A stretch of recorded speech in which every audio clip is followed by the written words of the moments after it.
మహిమ కలిగిన దేవా, నిత్య నివాసన మా ప్రియ పరలోకపు తండ్రి, అయా గడిచిన సమయం వరకు పాటలు పాడి మీ నామాన్ని మహింపరిచినట్లుగా మరి ఈ సమయంలో నీ వాక్య పాద సన్నిధికి వచ్చాం ప్రభా. నీ వాక్యం ద్వారా నాతో మాతో మాట్లాడండి. నరపుత్రుడైన నిలబడు, మాట్లాడేది నేనని మీరు వాగ్దానం ఇచ్చారు. అయా నీ పక్షంగా నీ కుమారుడు నిలబడుతుండగా అయా మీ కంఠమున బోరగా వాడుకునండి. అయా నీ కుమారుని బలపరచండి. ఇది నాతోనూ మా అందరితోనూ యూట్యూబ్ ద్వారా వీక్షిస్తున్న వారితోనూ ప్రభా నీ వాక్యం ద్వారా మాట్లాడండి. అయా పెదవుల్ని కాల్చండి, హృదయాన్ని ధైర్యపరచండి. నీ ఆత్మశక్తి చేత నింపి అయా నీ ఆత్మశక్తి చేత బలపరిచి వాడుకుని మీ నామానికి మహిమ ఘనత ప్రభావములు ఆరోపించుకుంటారని యేసయ్య నామములో స్తుతించి ప్రార్థించి అడిగి వేడుకొనుచున్నాము తండ్రి, ఆమేన్. Praise the lord. మొదటిగా దేవునికే వందనాలు. అలాగే నాకు ఇచ్చిన సమయాన్ని బట్టి పాస్టర్ గారికి నా హృదయపూర్వకమైన వందనాలు, కుటుంబానికి అలాగే ఇక్కడ ఉన్న ప్రతి ఒక్కరికి నా హృదయపూర్వకమైన వందనాలండి. ప్రతి ఒక్కరూ బాగున్నారండి.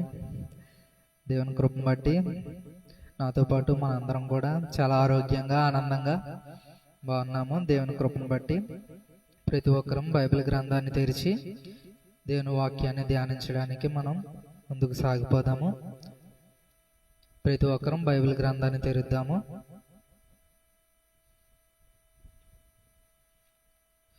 ఈరోజు దేవుడు మనకి సిద్ధపరిచిన వాక్యము అంశము ఏమిటి అంటే నమ్మకము.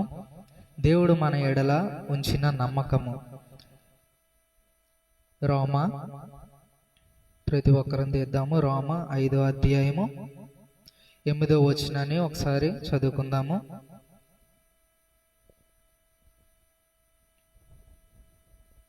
5వ అధ్యాయము 8వ వచనము. అయితే దేవుడు మన ఎడల తన ప్రేమను వెల్లడిపడుచున్నాడు. ఎట్లనగా మనమింకను పాపులమై ఉండగానే క్రీస్తు మన కొరకు చనిపోయిన. చాలండి, ఈ వాక్యాన్ని మనం చాలాసార్లు వినే ఉంటాము.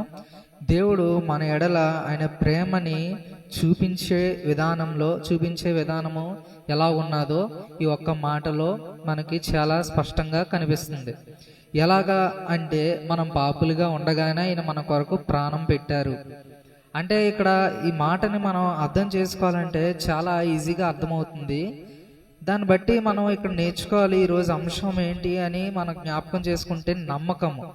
దేవుడు మన ఎడల ఎంత నమ్మకంతో మనకి ఒక గొప్ప బాధ్యత అనేది అప్పచెప్పారు. ఏంటి ఆ పని, ఏంటి ఆ బాధ్యత? అసలు దేవుడు మనకి ఏం అప్పచెప్పారు అంటే ఆయన ప్రాణం అనేది పెట్టారు. ఎందుకు అంటే మన కొరకే, మనం రక్షింపబడాలని. అంతేగాని దేవుడు ఇక్కడ లోకానికి ఎందుకు వచ్చారు? మనల్ని రక్షించడానికి. అంటే పాపులుగా మనం ఉన్నాము, మనల్ని రక్షించడానికి ఆయన భూమి మీదకి వచ్చారు. వచ్చి మరణించి మరణాన్ని గెలిచి తిరిగి లేచారు. ఎలాగా అంటే ఎలాంటి పరిస్థితిలో అంటే మనం పాపులుగా ఉండగానే, మనం అందరం ఇంకా పాపులుగా ఉండగానే ఆయన మన మీద ఎంతో నమ్మకంతో ఏం చేశారంటే ప్రాణం ఇచ్చారు. చాలా వరకు మనం ఆలోచించాలి, దేవుడు ప్రాణము ఇవ్వాలి అంటే మనం అసలు ఎంతటి వాళ్ళు? మనం రక్షింపబడతామని నమ్మకంతోనే ఇచ్చారంటారా? నమ్మకం ఉంది కాబట్టి ఇచ్చారు ఆయన. కానీ ఆ నమ్మకాన్ని మనమే నిలబెట్టుకోవాలి, అది మన చేతుల్లోనే ఉన్నది.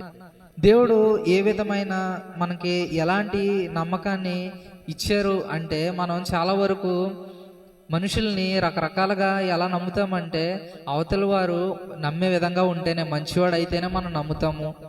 లేదంటే వాడు మన ఎవరికైనా డబ్బులు ఇచ్చామంటే తిరిగి ఇవ్వగలిగిన వాడికైతేనే మనం ఇస్తాం. అంతే కదండి. ఇప్పుడు మనం ఒక 10 రూపాయలు ఒకరికి ఇచ్చాము అంటే తిరిగి ఇస్తాడు అన్నప్పుడు మనం ఇవ్వడానికి ఇష్టపడతాం. అది తిరిగి ఇవ్వడు అన్నవారికి ఇస్తామా? ఇస్తే ఎలా ఇస్తాము? ఇంక తిరిగి ఇవ్వలే అని చెప్పి ఇంకా నమ్మకం వదిలేసుకొని ఇంకెవ్వర్లే అని చెప్పి ఇంకా వదిలేసుకుంటాం దాని మీద ఆశలు. దేవుడు అలా కాదు.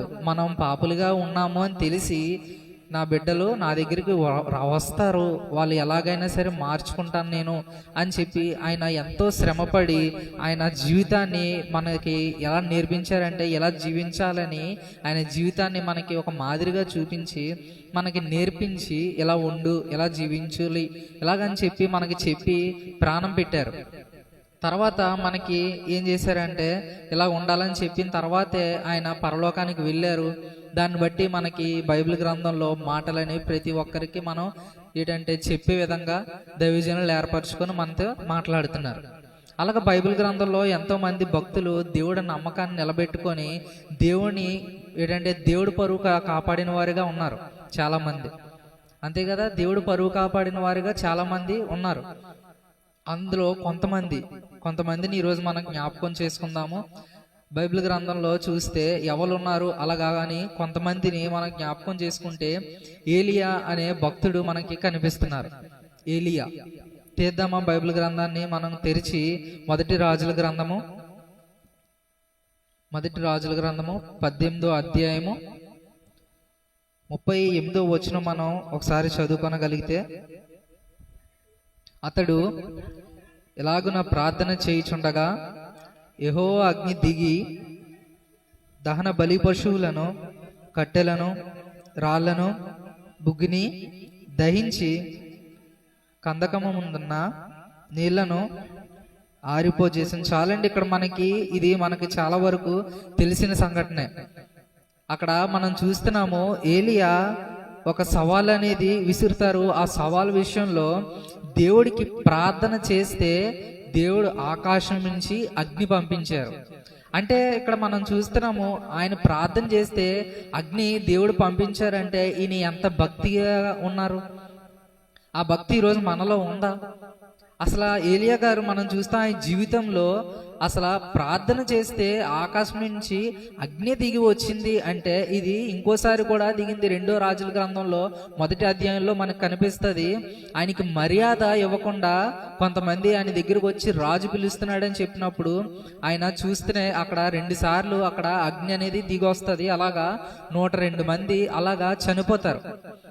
ఆయనకి కోపం వచ్చి ఏమని చేస్తారంటే, నేను దైవజనుడినైతే, నేను దేవుని కుమారుడినైతే ఆకాశం నుంచి అగ్ని దిగి వచ్చి మిమ్మల్ని దహించును గాక అని చెప్పి అక్కడ మాట పలికితే దేవుడు అగ్నిని పంపారు.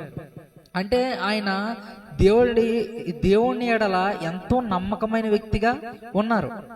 దేవుడు ఆయన మీద చూపించిన నమ్మకాన్ని బట్టి తిరిగి దేవుడి నమ్మకాన్ని నిలబెట్టుకొని దేవునికి నమ్మకంగా ఆయన పనిచేశారు. కాబట్టి దేవుడు ఆ పరిస్థితిలో ఆయన ఏంటంటే ప్రార్థన చేస్తే దేవుడు ఆయనకి సహాయం చేశారు.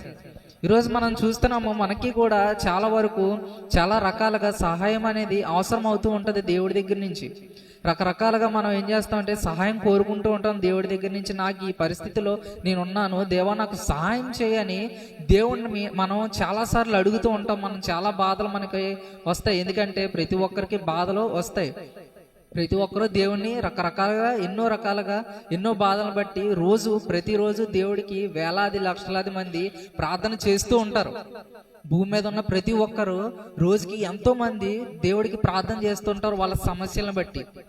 కానీ ప్రతి ఒక్కరి సమస్య అక్కడ మనం చూస్తున్నాము తీరట్లేదు. అంటే ఎందుకు తీరట్లేదు? దేవుడు నమ్మకం వాళ్ళ మీద పెట్టారు, కానీ తిరిగి వాళ్ళ నమ్మకాన్ని నిలబెట్టుకునే స్థితిలో ఉన్నారు. కాబట్టి వాళ్ళు దేవుడిని అడిగినప్పుడు దేవుడు సహాయం అనేది వాళ్ళు పొందుకోని పరిస్థితుల్లో లేరు. ఈరోజు మనం దేవుడిని అడగాలంటే మనకు ఒక అర్హత ఉండాలి.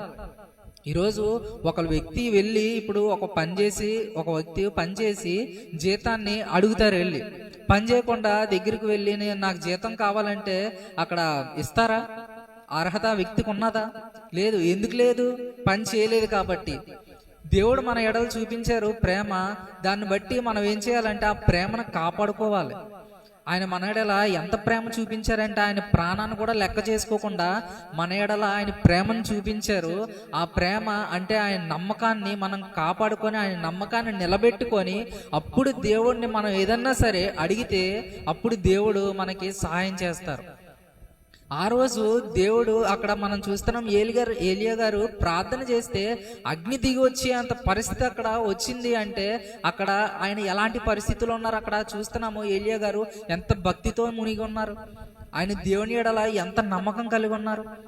అక్కడ ప్రార్థన చేశారు. ప్రార్థన చేసినప్పుడు అగ్ని దిగి రాలేదు అనుకోండి. అప్పుడు ఆ పరిస్థితిలో అగ్ని దిగి రాలేదు అంటే అప్పుడు ఏలియా గారిని అక్కడ ఎవరైనా సరే అక్కడ మర్యాద ఇస్తారా? ఈరోజు ఇక్కడ మనం చూస్తున్నాము అదే పరిస్థితిలో ఇప్పుడు ఏలియా గారు ప్రార్థన చేశారు. అక్కడ ముందు బయలుదేవతకు ప్రార్థన చేసినప్పుడు అక్కడ ఏం జరగలేదు. అక్కడ చాలా మంది చూసి నవ్వారు. ఏలియా గారు ఆ సమయంలో చూసి నవ్వారు. ఏమి రాలేదు, అక్కడ నిద్రపోతున్నాడేమో, ఇలా రకరకాలుగా ఏం చేశారంటే హేళన చేశారు. ఇప్పుడు ఈ ఏలియా గారు కూడా ఆ ప్రార్థన చేసినప్పుడు అక్కడ అగ్ని దిగి రాలేదు అంటే ఆ సమయంలో దేవుడికి అవమానకరంగా ఉన్నాం. కానీ ఆ సమయంలో అగ్ని దిగి వచ్చింది అంటే అక్కడ కారణం ఏదో, అక్కడ దేవుడు పరువు నిలబెట్టుకోవడానికి దేవుడు అగ్ని పంపించలేదు. అక్కడ ఏలియా గారు నమ్మకం చూపించారు. అక్కడ అగ్ని దిగి ఖచ్చితంగా వస్తుంది, ఇది దేవుని చిత్తము.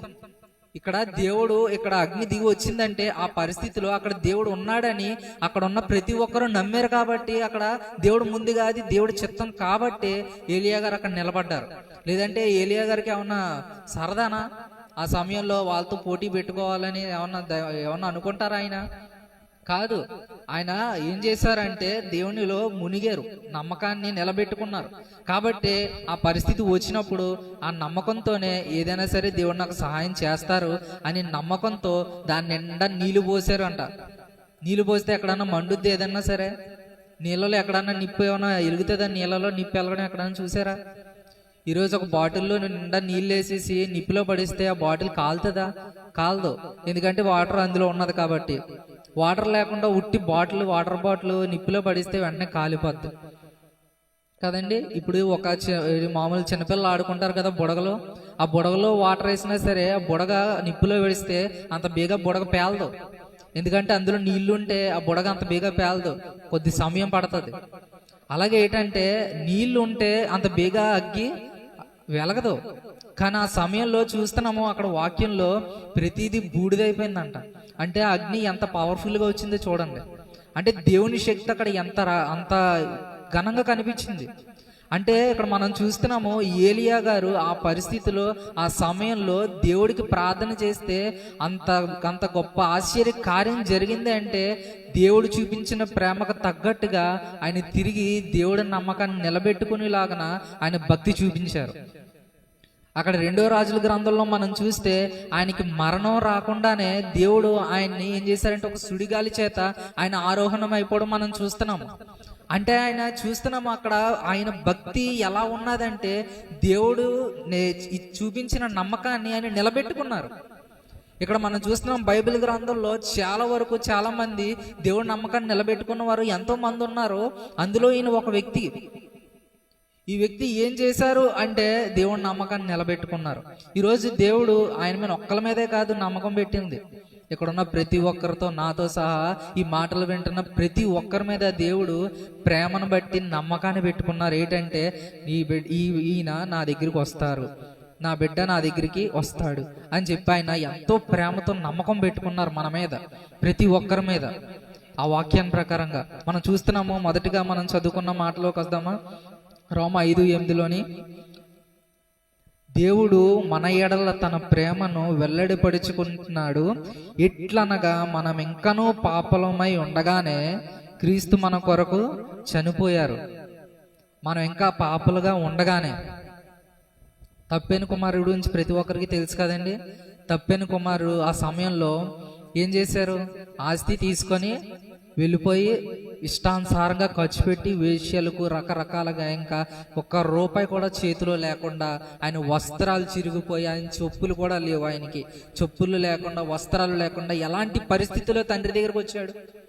అలాంటి పరిస్థితుల్లో తండ్రి దగ్గరకు వచ్చినప్పుడు తండ్రి మామూలుగా అయితే మనం చూస్తున్నాము ఇక్కడ ఈ పరిస్థితిలో ఇప్పుడు నేనే ఇప్పుడు మా అమ్మ దగ్గర కొన్ని డబ్బులు తీసుకొని బయటికి వెళ్ళిపోయి రకరకాలుగా ఖర్చు పెట్టి తిరిగి వస్తే మా అమ్మ నా మీద ఖచ్చితంగా కోపడదా? ఇలా ఏదో సాధిద్దాం వెళ్ళావు కదా ఏదని చెప్పి ఎవరైనా సరే ప్రశ్నిస్తారు. కానీ మన పరమ తండ్రి అలా కాదు. ఇక్కడ తప్పిన కుమారుడు తిరిగి తండ్రి దగ్గరకు వచ్చినప్పుడు అక్కడ మనం చూస్తున్నాము పక్కన ఒక వ్యక్తితో చెప్తారు, తండ్రి చెప్పులు వెయ్యి, వస్త్రాలు తెచ్చి వస్త్రాలు వెయ్యి అని చెప్పి అక్కడ ఆ పక్కనున్న వ్యక్తికి చెప్తారు, నా కుమారుడికి వస్త్రము ఇవి, చెప్పులు ఇవి అని చెప్పి ఇక్కడ మనం ఆనందపరిచే విధంగా ఇక్కడ మనం ఆనందించాలి అని చెప్పి గొప్ప ఘనంగా కుమారుడు వచ్చాడని చెప్పి ఒక గొప్పగా ఘనంగా వాళ్ళు ఏం చేస్తారంటే ఆనందంగా ఉంటారని చెప్పి ఇక్కడ మన బైబిల్ గ్రంథంలో మనం చూస్తున్నాము. వాళ్ళు ఆనందిస్తారంట కుమారుడు వచ్చినందుకు. ఎక్కడైనా సరే, ఏ పరిస్థితుల్లోనైనా సరే, ఇప్పుడు ఉన్న పరిస్థితులను బట్టి ఎవరైనా సరే అలాంటి పరిస్థితి ఎదురైనప్పుడు కుమారుడిని ఖచ్చితంగా ఏం చేస్తారంటే ఇంట్లోంచి బయటికి గెంటేస్తారు. కానీ మనం పరమ తండ్రి అలా కాదు, మనం పాపులుగానే ఉన్నాం. అక్కడ తప్పిన కుమారుడు పాపముని ఒప్పుకున్నాడు. నేను ఇంకా ఎందుకు పని చేయను, నీకు ఏంటంటే ఒక సేవకుడిగా ఉండడానికే నేను వచ్చాను, నేను విరోధంగా నేను పాపం చేశానని చెప్పి ఒప్పుకున్నాడు. ఒప్పుకున్న తర్వాత అక్కడ మనం చూస్తున్నాము తండ్రి ఏం చేశారంటే కనికరం పడ్డారు. ఇక్కడ మనం చూస్తున్నాము, మనం చూస్తే అక్కడ తప్పైన కుమారుడు అక్కడ దూరంగా ఉండగానే ఏం చేస్తారంటే తండ్రి కనికర పడతారంట. దగ్గరికి వచ్చిన తర్వాత కాదు, దూరంగా ఉండి అక్కడ కుమారుడు వస్తున్నట్టుగా తండ్రి చూసి కుమారుడి మీద కనికరపడి దగ్గరికి వెళ్ళి ముద్దు పెట్టుకొని ఎంతో ఆనందంతో ఆయన్ని హత్తుకుంటారు. దేవుడు మనల్ని కూడా ఏం చేస్తున్నారంటే హత్తుకుంటున్నారంట. మనం ఇంకా పాపంలో ఉండగానే హత్తుకుంటున్నారంట. ఏం చేస్తామంటే మనం ఇంకా తప్పులు చేస్తుండగానే, మనం ఎలాంటి పనులు చేస్తుండగానే దేవుడు మన ఎడల ఎంతో ప్రేమను చూపిస్తున్నారు, ఎంతో నమ్మకం పెట్టుకున్నారు మన మీద. ఆ నమ్మకాన్ని మనం ఏం చేయాలంటే ఈరోజు ఆ నమ్మకాన్ని నిలబెట్టుకోవాలి. ఎలా నిలబెట్టుకోవాలి అంటే దేవుడిచ్చిన ఆజ్ఞలను మనం పాటించాలి. దేవుడు జీవించిన జీవితాన్ని మనం ఏం చేయాలంటే అదే విధంగా మనం జీవించాలి. దేవుడు భూమి మీదకి వచ్చినప్పుడు తప్పు చేయలేదు, దేవుడు భూమి మీద ఉన్నప్పుడు పాపం చేయలేదు. నన్ను పోలి నడుచుకోండి అని చెప్పి దేవుడు మనతో చెప్పారంటే దేవుళ్ళ నడుచుకోవాలి. అంటే దేవుడు ఏం చేయలేదు, తప్పు చేయలేదు, పాపం చేయలేదు. నాలో ఏమైనా పాపం ఉంటే చూపించండి అని చెప్పి తిరిగి ఏం చేశారంటే ప్రశ్నించగలిగారు. అలాంటి ప్రశ్న మనం వేయగలమా ఈరోజు? ఎవరి మీద ఎవరితోనన్నా సరే నాలో ఏమైనా తప్పు చూపించండి అని ఎవరినన్నా అడగగలమా ఈరోజు? ఖచ్చితంగా ప్రతి ఒక్కరిలో తప్పు ఉంటుంది, పాపం ఉంటుంది, ఏదో రకమైన ఏదో ఒకటి ఉంటుంది ఖచ్చితంగా. కానీ దేవుడు చెప్తున్నాడు అలా మనం ప్రశ్నించేవారుగా ఉండాలి. దేవుని కుమారులుగా మనం ఉన్నామంటే దేవుని వలె మనం ఉండాలి. ఆయన జీవించిన జీవితాన్ని మనం కూడా జీవించాలి. ఎలాగంటే నెమ్మది కలిగిన జీవితం, కనికరము కలిగిన జీవితం, ప్రేమ కలిగిన జీవితం, ఒకరిని మనం ప్రేమించే విధంగా ఉండాలి. ఆయన మన ఏడల ఎంతో నమ్మకం చూపించారు. ఎలాగంటే ఎంత నమ్మకం అంటే ఆయన ప్రేమ ఎంత ప్రేమ అంటే అగాధ ప్రేమ. ఈ లోకంలో ఉన్న ప్రతి ఒక్కరు అందరూ కలిపి ఒకరి మీద ప్రేమ చూపిస్తే ఆ ప్రేమ కూడా సరిపోదు, అంత ప్రేమ. ఈ లోకంలో ఎంతమంది ఉన్నారండి? అంతమంది కలిపి ఒక్క వ్యక్తి మీద ఒక ప్రేమ అంతా కలిపి చూపించినా ఆ ప్రేమకు సాటి రాదు. అంత గొప్ప ప్రేమ దేవుడు మన ఎడలు చూపిస్తున్నారు. ప్రతి ఒక్కరి ఎడల గొప్ప ప్రేమ మన ఎడలో చూపిస్తున్నారు. ఆ ప్రేమను మనం ఏం చేస్తున్నామంటే లోకు చేస్తున్నాం. దేవుడు ప్రేమ చూపిస్తున్నాడు కదా అని చెప్పి మనం ఏం చేస్తున్నాం అంటే ప్రతి ఒక్కరం ఏంటంటే దేవుడే చూసుకుంటారులే, ఏ తప్పు చేసినా సరే దేవుడే చూసుకుంటారు, దేవుడే ఉన్నారు. ఏదైనా తప్పు చేస్తే సన్నిధికి వెళ్ళిపోయి ఇంకా ప్రార్థన చేస్తే ఇంకా దేవుడికి క్షమించేస్తారు, ఇంకా బల్ల తీసుకుంటే ఇంకా పాపములన్నీ ఇంకా పోతాయి అని చెప్పి మనం ఏం చేస్తున్నామంటే దేవుని సన్నిధిని ఏం చేస్తున్నామంటే లోకు చేసేస్తున్నాం, తక్కువ చేస్తున్నాం. ప్రతి విషయంలో మనం ఏం చేస్తున్నాం అంటే దేవుణ్ణి తక్కువ చేసి మనం చూస్తున్నాం. కానీ ఇక్కడ మనం చూస్తున్నాము దేవుడు మన ఎడల చూపించిన నమ్మకం, చూపించిన ప్రేమ అలా లేదు. ప్రతి ఒక్కరి ఎడల ఎంతగానో ప్రేమను చూపించారు. ఆ ప్రేమను మనం కాపాడుకునే వారిగా ఉండాలి. మరొకరు మనం చూస్తే అక్కడ మనకి కనిపిస్తారు బైబిల్ గ్రంథంలో మోషే గారు కనిపిస్తారు. అలాగా మనం చూస్తే బైబిల్ గ్రంథంలో పౌలు శీల గారు కనిపిస్తారు. మన బైబిల్ గ్రంథాన్ని ఒకసారి తెరిచి అపోస్తుల కార్యములు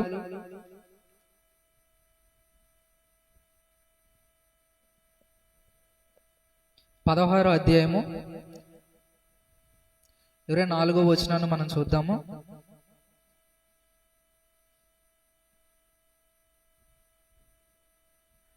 అతడు అట్టి ఆజ్ఞను పొంది వారి లోపలి చెరసాలలోకి త్రోసి వారి కాళ్లకు బండా వేసి బిగించెను.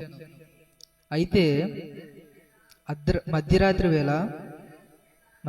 వేళ పౌలును శీలయు దేవునికి ప్రార్థించుచు కీర్తనలు పాడుచుండిరి, ఖైదీలు వినిచుండిరి. అప్పుడు అకస్మాత్తుగా మహాభూకంపము కలిగెను, చెరసాల పునాదులు అదిరెను. వెంటనే తలుపులన్నీ తెరుచుకొనెను, అందరి బంధకములు ఊడెను.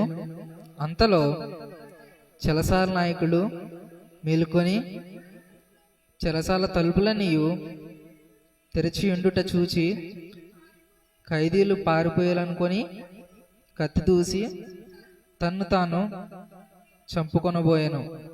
అప్పుడు పౌలు, నీవు ఏ హాని చేసుకొనవద్దు, మేమందరము ఇక్కడనే ఉన్నామని బిగ్గరగా చెప్పాను. అతడు దీపము తెమ్మని చెప్పి లోపలికి వచ్చి వణుకుచు పౌలుకును శీలకును సాగిలపడి వారిని వెలుపలికి తీసుకొని వచ్చి, అయ్యలారా, రక్షణ పొందుటకు నేనేమి చేయవాలని నేను చాలండి. ఇక్కడ మనం చూస్తున్నాము, ఇక్కడ ఈ సంఘటన చాలాసార్లు మనం వినే ఉంటాము. పౌలు శీలలు అక్కడ చెరసాలలో ఉన్నప్పుడు వారు దేవుణ్ణి స్తుతిస్తే బంధకములు అనేవి విడిపోయాయి, అక్కడ చెరసాల పునాదులు కదిలాయి. ఇక్కడ మనం చూస్తున్నాము, దేవుణ్ణి వారు ఏం చేశారంటే అలాంటి పరిస్థితుల్లో కూడా దేవుణ్ణి మర్చిపోలేదు వాళ్ళు.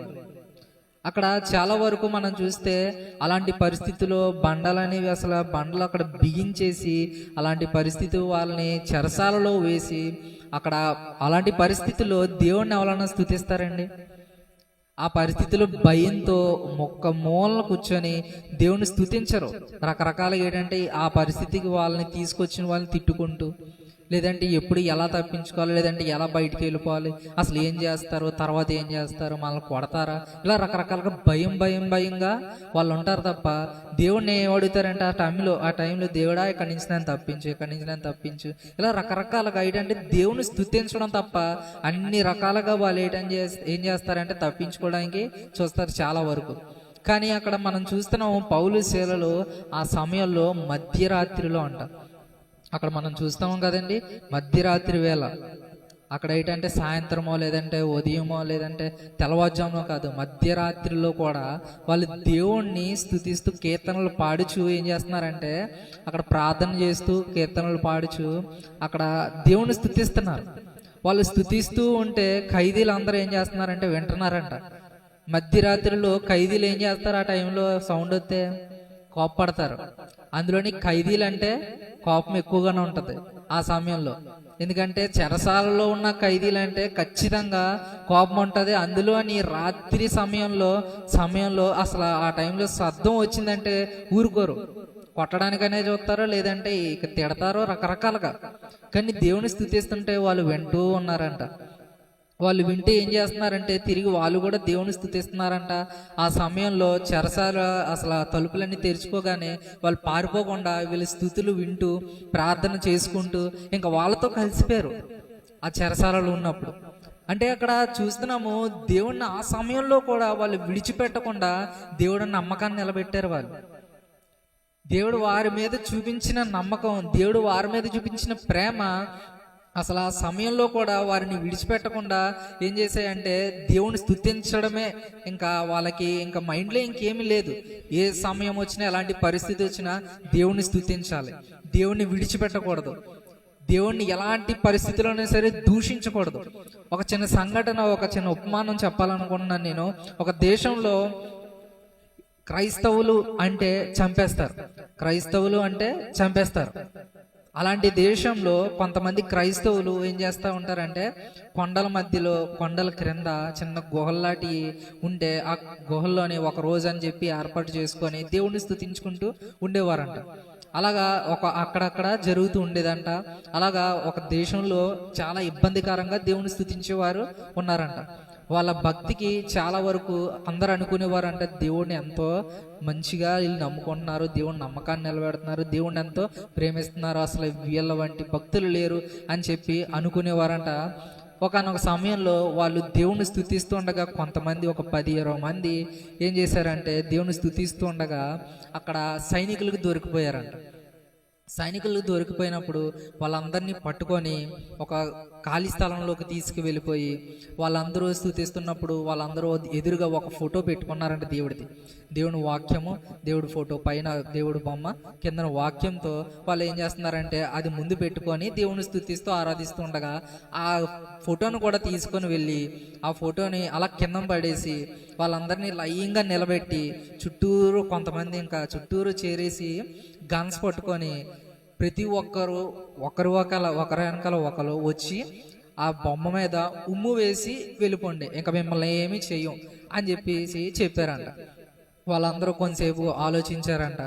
బతుకుంటే దేవుణ్ణి మళ్ళీ మళ్ళీ స్థుతిస్తాం కదా అని చెప్పి ఏం చేశారంటే చిన్న ప్రార్థన చేసుకున్నారంట. చిన్న ప్రార్థన చేసుకొని దేవుడా ఈసారి క్షమించే, దేవుడా ఈసారి క్షమించే అని ఏం చేశారంటే వెళ్ళడం, ఉమ్మేసేయడం, కాలుతో తన్నేయడం, వెళ్ళిపోవడం ఇంకా వాళ్ళ ఇంటికి వాళ్ళు. అలాగా ప్రతి ఒక్కరూ ఇంకా అదే సమయంగా ఇంకా అలా వెళ్ళిపోతుంటే లాస్ట్ ఒక చిన్న పాప అంట ఏం చేసిందంట అంటే ఆ సమయంలో ఆ పాప వచ్చినప్పుడు అక్కడికి వెళ్ళిందంట. ఆ ఫోటోని చూసిందంట. ఆ ఫోటోని చూసినప్పుడు అక్కడ పాస్టర్ గారు చెప్పిన మాట గుర్తొచ్చిందంటే దేవుణ్ణి మనం ఏ సమయంలోనే సరే విడిచిపెట్టకూడదు, ఆయన్ని అవమానపరచకూడదు. ఆయన మన మీద పెట్టుకున్న నమ్మకం ఏంటి అంటే ఆయన దగ్గరికి మనం వెళ్ళాలి కాబట్టి మనం ఏ సమయంలోనే సరే ఎలాంటి పరిస్థితులైనా సరే ఆయన విడిచిపెట్టకూడదు అన్న మాట ఆ పాపకి బాగా గుర్తుని ఇలాంటి సమయం వచ్చినప్పుడే కదా దేవుడిని మనం ఎలా నమ్ముతున్నామో తెలుసుకునేది. దేవుడు మన ఎడల ఇలాంటి సమయంలోనే కదా దేవుడు పరీక్ష పెడితే పాస్ అవ్వాలంటే ఎలాంటి సమయమే కదా అని చెప్పి ఆ పాపకి ఆ బొమ్మ చూసి వాళ్ళందరూ వేసిన ఉమ్ముని చూసి చాలా బాధ అనిపించిందంట. బాధ అనిపించి మోకాళ్ళు వేసి వెంటనే ఆ బొమ్మ ముందు, మోకాళ్ళు వేసే వాక్యం ముందు తీసుకొని చేతిలోకి తీసుకొని కన్నీళ్లతో ఆ మొత్తం ఫ్లెక్సీని అంతా తుడిచి ఆ వాక్యాన్ని తన చేతితో తుడిసి వాళ్ళు వేసిన ఉమ్మని చేతితో తుడిసి గట్టిగా యేసయ్యా గట్టిగా అరిచి ఇంకా అలా మోకాళ్ళతో ప్రార్థన చేయడం ప్రారంభించిందంట. ప్రార్థన చేయడం ప్రారంభిస్తే అక్కడ ఏం చేశారంటే చుట్టూరు ఉన్న సైనికులు అందరూ కలిపి ఒక్కసారే ఇంకా అమ్మాయిని చంపేశారంట. చంపేసిన తర్వాత ఆ అమ్మాయి ఏమనుకున్నదంటే ఇంక చంపేశారు అని చెప్పి అనుకునే సమయంలో ఎదురుగా యేసు ప్రభు వారు వెలుగుగా ఆ అమ్మాయి ముందుకు వచ్చారంట. వెలుగుగా వచ్చినప్పుడు నేను చనిపోయానా అని చెప్తే లేదు, చనిపోలేదు, నువ్వు ఇప్పుడే బ్రతికావు, ఇప్పుడే నువ్వు ఒక గొప్ప పరీక్షలో పాస్ అయ్యి నా దగ్గరకు వచ్చావే తప్ప నువ్వు చనిపోలేవు, నువ్వే సజీవమైన దానువు అని చెప్పి గొప్ప సాక్ష్యంతో యేసుప్రభు వారు ఆ పాపని పరలోకానికి తీసుకువెళ్ళిపోయారంట. అక్కడ మిగిలిన మొత్తం అందరూ దేవుడు పరువును కాపాడిన వారా లేదంటే దేవుని విషయంలో అవమానపరిచిన వారు అవుతారా? అవమానపరిచిన వారు అవుతారు. అక్కడ మనం చూస్తున్నాము వీళ్ళు భక్తులు అని చెప్పి వాళ్ళు అనుకోవాలి అంటే వాళ్ళు ఏం చేయాలి? ఆ సమయంలో ఆ పాపలాగా ఉండాలి తప్ప ఏం చేశారు? వెంటనే వాళ్ళకి లొంగిపోయారు. వీళ్ళు కూడా అలా చేస్తుంటే సైనికులు కూడా మారునేమో మరి. కానీ అక్కడ మనం చూస్తున్నాము ఆ సమయంలో ఆ పాప చేసిన ఆ కార్యం ఎడలా చూస్తే అక్కడ ఆ మొత్తం ఆ సమయంలో ఆ సైనికులు ఉన్నారు కదా, ఆ సైనికులందరికీ యజమాని ఆ సమయంలో ఆ పాపను చూసి యజమాని మారి రక్షణ పొందుతారంట. రక్షణ పొంది ఆ సైన్యంలో ఎవరైనా సరే క్రైస్తవుల్ని ఏం చేయాలంటే ఈసారి నుంచి పట్టుకోవాలి కానీ విడిచిపెట్టేయాలి తప్ప వాళ్ళని ఏమి చేయకూడదు అని ఒక గొప్ప జారీ చేశారంట ఆ సమయంలో. అప్పటి నుంచి క్రైస్తవులు ఇంకా దేవుణ్ణి ఆరాధించుకోవాలంటే ఏ భయం లేకుండా దేవుణ్ణి ఆరాధించుకోవడం ప్రారంభించారంట. ఇక్కడ మనం చూస్తున్నాము దేవుని విషయంలో మన ఎలాంటి పరిస్థితి వచ్చినా సరే దేవుని విడిచిపెట్టకూడదు. దేవుడు మన ఎడల పెట్టుకున్న నమ్మకాన్ని మనం ఏమాత్రం నిర్లక్ష్యం చేయకూడదు. ఆ నమ్మకాన్ని నిలబెట్టుకునే వారిగా మనం ఉండాలి. కాబట్టి ఇక్కడ మనం చూస్తున్నాం మన జీవితంలో ఎంతో మంది మన మీద నమ్మకం పెట్టుకున్నారు, కానీ వారు కాదు ముఖ్యం, దేవుడు పెట్టుకున్నారు గొప్ప నమ్మకం మన మీద. ఆయన రాజ్యానికి మనం వెళ్తామని. కాబట్టి ఆయన రాజ్యానికి వెళ్ళాలి అంటే ఆయన చెప్పినట్టు చేయాలి. ఏం చేయాలి అంటే ఆయన జీవించిన జీవితాన్ని ప్రకారం మనం కూడా జీవించాలి, ఆయన వల్లే జీవించాలి, మంచివారిగా మనం జీవించాలి. దేవుడు చెప్తున్నాడు చెడ్డవారిగా జీవించమంటలేదు, ఒకరిని మనం మోసం చేయమంటలేదు. దేవుడు మంచినే కోరుకుంటున్నారు. దేవుడు మంచివారుగానే జీవించమని దేవుడు చెప్తున్నారు తప్ప మోసం చేయమని దేవుడు చెప్పట్లేదు. ఈ వాక్యంలో మనం చూస్తున్నాము చెడు కార్యములు అనేవి ఏమీ లేవు, ప్రతిదీ మంచిగా ఉంది, సజీవమైనది. కాబట్టి మనం దేవుడి మాటలను మనం జ్ఞాపకం చేసుకుంటూ ప్రతి సమయంలోని దేవుడిని ఆరాధించేవారుగా మనం ఉండాలి. అదే దేవుడు మన ఎడల పెట్టుకున్న నమ్మకం, అదే దేవుడు మన నుంచి మనం కోరుకుంటున్నారు. కాబట్టి ఈరోజు మనం వాక్యంలోంచి నేర్చుకోవాల్సిన అంశము నమ్మకము, దేవుడు మన ఎడల పెట్టుకున్న నమ్మకము. ఆ నమ్మకాన్ని మనం నిలబెట్టుకుంటున్నామా లేదా, అదే ఈరోజు మనల్ని మనం ప్రశ్నించుకునే ప్రశ్న. ఆ ప్రశ్నలో మనం ఆలోచించాలి. ఆ ప్రశ్నను బట్టి మనల్ని మనం ప్రశ్నించుకొని దేవుని సన్నిధిలో మనం నిలబడాలి. ఈ కొద్ది వాక్యం దేవుడు దీవించును గాక. దేవునికి స్తోత్రం. హల్లెలూయా. చక్కని మాటలు తమ్ముడు తెలియజేశారు. యెషయా గ్రంథం 5వ అధ్యాయం అందరూ తీయండి ఒకసారి. 511 పేజీ, 71 పేజీ. యెషయా గ్రంథం 5వ అధ్యాయం మొదటి నుంచి నేను చదువుతాను. నా ప్రియుని గురించి పాడుదును వినుడి, అతని ద్రాక్ష తోటను బట్టి నాకిష్టుడైన వాని గురించి పాడుదును వినుడి. సత్తువ భూమి గల కొండ మీద నా ప్రియునికి ఒక ద్రాక్ష తోట ఉండెను. ఆయన దానిని బాగుగా త్రవ్వి రాళ్లను ఏరి అందులో శ్రేష్టమైన ద్రాక్ష తీగలను నాటించాను. దాని మధ్యన బురుజు ఒకటి వేయించి ద్రాక్ష తొట్టిని తొలిపించాను. ద్రాక్ష పండ్లు ఫలింపవలెనని ఎదురు చూచుచుండెను. ఏ తోటమాలైనా ద్రాక్ష తోట, లేకపోతే కొబ్బరి తోట, లేకపోతే మామిడి తోట వేశారనుకోండి, రైతు ఏం చూస్తాడు? ఫలాల కోసం చూస్తాడు కదా. ఆ ఫలాలు వస్తేనే కదా ఆ రైతుకి సంతోషం. ఎదురు చూస్తూ ఉన్నాడంట. కానీ అది కారు ద్రాక్షలు కాచాను, అంటే పనికి మాలిన ఫలాలు కాచినాయి అంట. కావున యెరూషలేము నివాసులారా, యూదావారులారా, నా ద్రాక్ష తోట విషయము నాకు న్యాయము తీర్చవలనని మిమ్మును వేడుకొనుచున్నాను. దేవుడు మనకు న్యాయం తీర్చాలా, మనం దేవుడికి న్యాయం తీర్చాలా? దేవుడే మనకు న్యాయం తీర్చాలి. కానీ ఇక్కడ దేవుడు మనల్ని న్యాయం అడుగుతున్నాడు. ఏమని? నేను ద్రాక్ష తోట వేసాను, మంచి ఇదిగో చుట్టూ త్రవ్వించాను, ఎరువు వేశాను, నీళ్లు పెట్టాను, ఎంతో కష్టపడ్డాను, ఎంతో ప్రయాసపడ్డాను, కానీ ఈ ద్రాక్ష చెట్ల నుంచి నాకు మంచి ఫలం రావట్లేదు, మంచి ఫలాలు ఇవ్వట్లేదు ఈ చెట్లు. నాకు న్యాయం తీర్చిందని ప్రభువే అడుగుతున్నాడంట. 4వ వచనం, నేను నా ద్రాక్ష తోటకు చేసిన దానికంటే మరేమి దానికి చేయగలను? అది ద్రాక్ష పండ్లు కాయనని నేను కనిపెట్టినప్పుడు అది కారు ద్రాక్షలు కాయటకు కారణమేమి? ఆలోచించండి. దేవుని స్తోత్రం చెప్పండి గట్టిగా. నేను మాటలు ముగిస్తున్నా. ద్రాక్ష తోట అంటే సంఘం. పాత నిబంధన గ్రంథం ప్రకారం ఇజ్రాయేలీల జనాంగం, యూదా జనాంగం.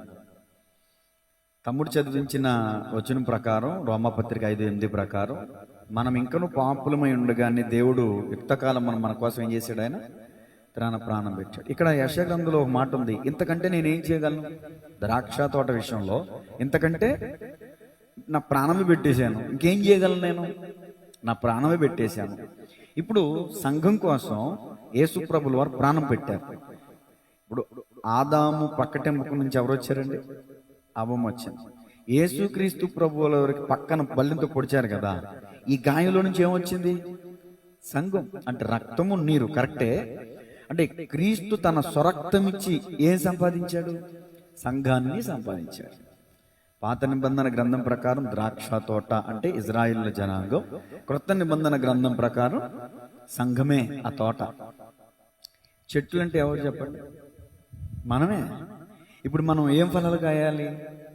మంచి ఫలాలు కాయాలి. సరే, ఫలాల గురించి పక్కన పెడితే దేవుడు మనం నమ్మాడు, మనం నమ్మకత్వాన్ని చూపించాలి. యజమానుడు దేశాంతరం వెళ్తున్నాడు, దూర ప్రయాణం. 3 దాసులను పిలిచాడు. ఒక దాసునికి 1 నాణ్యం ఇచ్చాడు, 2వ దాసునికి 2 నాణ్యాలు ఇచ్చాడు, 3వ దాసునికి 5 నాణ్యాలు ఇచ్చాడు. ఈ 2 తీసుకున్నవాడు ఏం చేశాడు? 4 చేశాడు. ఈ 5 తలంతులు తీసుకున్నవాడు ఏం చేశాడు? కష్టపడి దాన్ని పచ్చేశాడు. మరి 1 తీసుకున్నవాడు ఏం చేశాడు? గొయ్యి తీసి పాతి పెట్టాడు. ఇప్పుడు ఈ 3లో ఎవరు నమ్మకత్వాన్ని చూపించారు? ఎవరు మంచిగా పని చేశారు? ఎవరు వర్ధిల్లారు, ఎవరు అభివృద్ధి పొందారు, ఎవరు ఫలించారు, ఎవరు కష్టపడి ఫలించారంటే 2 తీసుకున్నవాడు 5 తీసుకున్నవాడు కష్టపడ్డారు, పనిచేశారు. ఆ యజమానుడు వీరిపై ఉంచిన నమ్మకానికి వాళ్ళు న్యాయం చేశారు. కానీ 1 తీసుకున్నవాడు ఏం చేశాడు? అన్యాయం చేశాడు. ఏం చేశాడు? అన్యాయం చేశాడు. నమ్మకం దేవుడు ఆ యజమానుడు ఆ దాసునిపై ఉంచిన నమ్మకాన్ని వమ్ము చేసినట్లయింది పరిస్థితి. ఏంటి ఆ నాణ్యం? దేవుడు మనకిచ్చినటువంటి మానవ జీవితం ఒక శ్రేష్టమైంది. పక్షుల కంటే, పశువుల కంటే, మృగాల కంటే, జలచర జంతువుల కంటే మానవ జీవితం, ఈ మానవ జీవితాన్ని దేవునికి ఇచ్చాడు. ఈ మానవ జీవితంలో నువ్వు ఎలా జీవించాలంటే యథార్థంగా జీవించాలి. మోషేని కూడా దేవుడు తమ్ముడు జ్ఞాపకం చేశాడు. మోషే గురించి ప్రభు సెలవిచ్చిన మాట, నా ఇల్లంతటిలో నమ్మకమైన వాడు మోషేని దేవుడు పిలుచుకుని ఇజ్రాయేలు జనాంగాన్ని విడిపించట్లో ఎంతో దేవుడు గొప్ప కార్యాలు చేశాడు. మోషే నమ్మకంగా ఉన్నాడు, ఏలియా నమ్మకంగా ఉన్నాడు, పౌలు గారు శీల నమ్మకంగా ఉన్నారు. కష్ట సమయంలో బంధకాలలో ఉండి కూడా దేవుణ్ణి మహింపరచడం మానలేదు వాళ్ళు. ఈ రోజున చిన్న చిన్న కారణాలకి మందిరానికి రావటం మానేస్తున్నారు, ప్రార్థన చేయడం మానేస్తున్నారు, వాక్యం చదవటం మానేస్తున్నారు.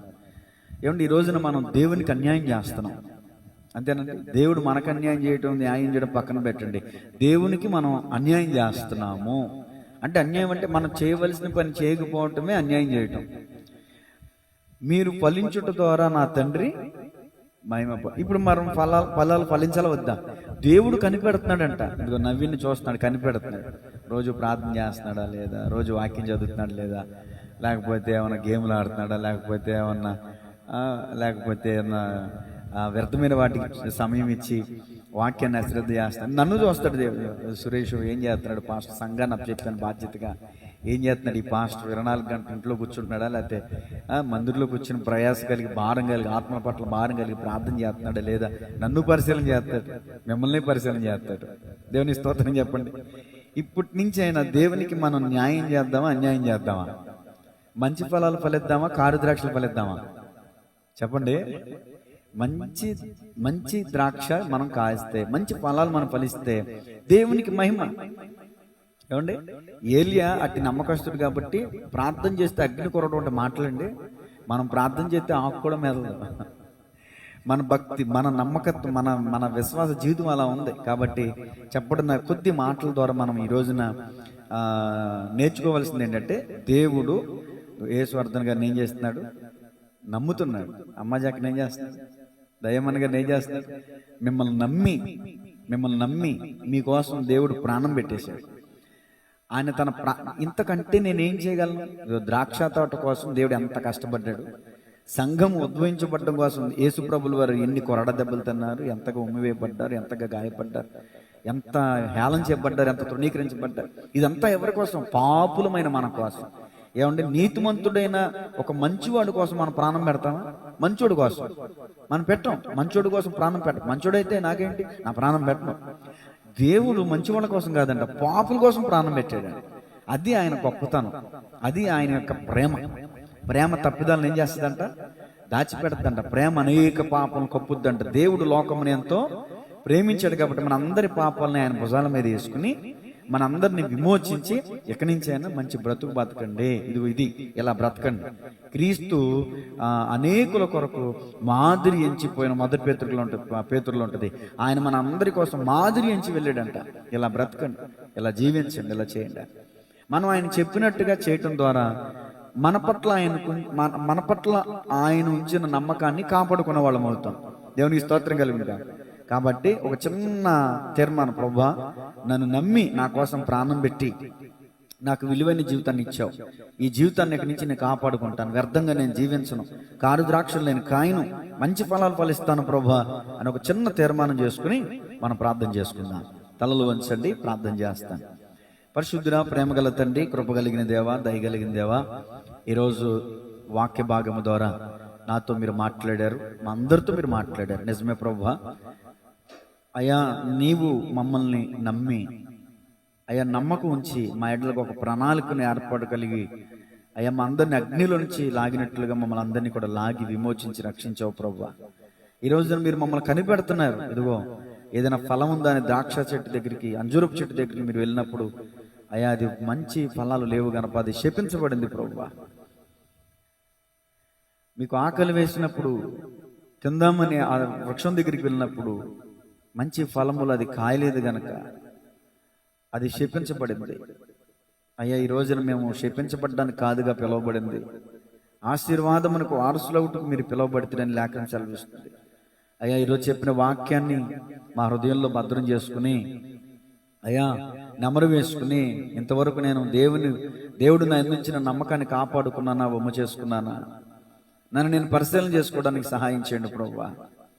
ప్రతి సమయాన్ని నీ కోసం గడపడానికి సహాయం చేయండి.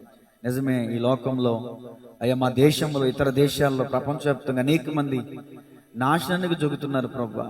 పాపం చేత పట్టబడి ఉన్నారు, రోగాల చేత, రకరకాల పాపపు శాపపు కట్ల చేత బంధింపబడి ఉన్నారు. అయా పరిస్థితులు మేము చూసినప్పుడు మా హృదయం అయా మేము నిమ్మలంగా ఉండకూడదు ప్రభువా. భారం కలిగి, తీవ్రత కలిగి, వేదనతో అయ్యా మా దేశం కోసం విజ్ఞాపన చేసే ఆత్మను మాకు దయచేయండి ప్రభువా. అయ్యా దేనికోసం మమ్మల్ని మీరు రక్షించారు? మా ఒక్కరి గురించే కాదు కదా, అనేక మందిని మేము రక్షించాలని, అనేక మందిని నీ సన్నిధికి మేము నడిపించాలని మాకు ఒక బాధ్యతను అప్పగించారు. ఇది 2 తీసుకున్నాడు 4 చేశాడు, 5 తీసుకున్నాడు 10 చేశాడు. భలా నమ్మకమైన మంచి దాసుడా, కొంచెంలో నమ్మకంగా ఉన్నావు గనక విస్తారమైన వాటి మీద నేను నియమిస్తానని మీరు పలికారు ప్రభువా. అలాగే మీరు తిరిగి వచ్చే సమయానికి అయ్యా మీరు మరణం గెలిచి పునరుద్ధానుడు తిరిగి లేచి ఇదిగో నిత్య రాజ్యంలోనికి వెళ్ళారు. మీరు 2వ రాకడలో రాబోతున్నారు. మరలా మీరు తిరిగి వచ్చేసరికి మీరు మాకు అప్పగించిన ఈ సంఘాన్ని, మీరు మాకు అప్పగించిన ఈ ఆత్మ జీవితాన్ని మేము భద్రంగా జాగ్రత్తగా కాపాడుకోవలసినటువంటి వారమైనా, సంఘాన్ని మేము అభివృద్ధి పరచవలసినటువంటి వారమైనా, సంఘాన్ని క్షేమాభివృద్ధి అయ్యా మేము చేయవలసినటువంటి వారమైనా, అలా చేయకుండా సంఘం కోసం పాటు పడకుండా, సంఘం కోసం ప్రయాసపడకుండా, సంఘం కోసం ప్రార్థన చేయకుండా, దేవా నీవు మాకు అప్పగించిన పని విషయంలో మేము బద్ధకంగా సోమరిపోతనంగా ఉంటూ అయ్యా మీరు మాకు అప్పగించిన పనిని మేము పాడు చేసే వరకు ఉండకూడదు ప్రభువా. మీరు మాకు అప్పగించిన పని, మీరు మాకు అప్పగించిన బాధ్యత విషయంలో అయ్యా మేము నమ్మకస్తులుగా ఉండడానికి సహాయం చేయాలి. నమ్మకమైన వానికి మెండైన దీవులు కలిగిన వాక్యం సెలవిస్తుంది ప్రభువా. నిజమే, మోషే నీ ద్వారా సాక్ష్యం పొందుకున్నాడు, నా ఇల్లంతట్లో నమ్మకమైన వాడు అని.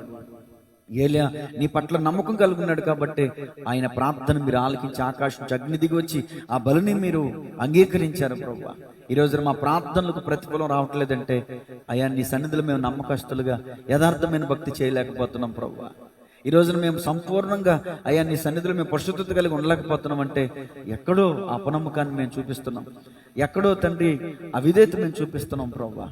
ఈ రోజున ఈ మాటల ద్వారా మీరు మాతో మాట్లాడినందుకు వందనాలు. నిజమే ప్రభువా, ఆ తోట అనగా సంఘం, చెట్లు అనగా మేమే. ఈ రోజున ఆ చెట్టు కారు ద్రాక్షలు ఫలిస్తే ప్రభువా మీకు అన్యాయం చేసినట్టే కదా ప్రభువా. ఈ రోజు నా చెట్టు అనబడిన నేను కారు ద్రాక్షలు కాసే స్థితిలో ఉన్నానా, మంచి ద్రాక్షలు కాసే స్థితిలో ఉన్నానని నన్ను నేను పరిశీలన చేసుకోవడానికి సహాయం చేయండి అయ్యా. మీరు మాకు ఇచ్చినటువంటి అవకాశాన్ని బట్టి మీకు వందనాలు. ఓ చక్కని వాక్య భాగాన్ని మీరు మాకు ముందుంచారు. రోమా 5:8 ప్రకారం నిజమే పాపులమై ఉండగా యుక్తకాలంలో మీరు మా కోసం ప్రాణం పెట్టారు తండ్రి. అయ్యా నిజమే, మీరు రుదురాన్ని కార్చారు ప్రభువా.